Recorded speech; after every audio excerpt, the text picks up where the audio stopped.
అందరికి గురువునవుతున్నా.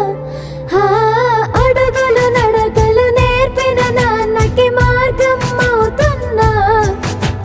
పిల్లలు వీళ్ళే అవుతుండగా ఆ అల్లరి నేనే చూస్తుండగా కన్నులతో నేను చిన్నోడిలా కలగలిసిన ఎగసిన బిగిసిన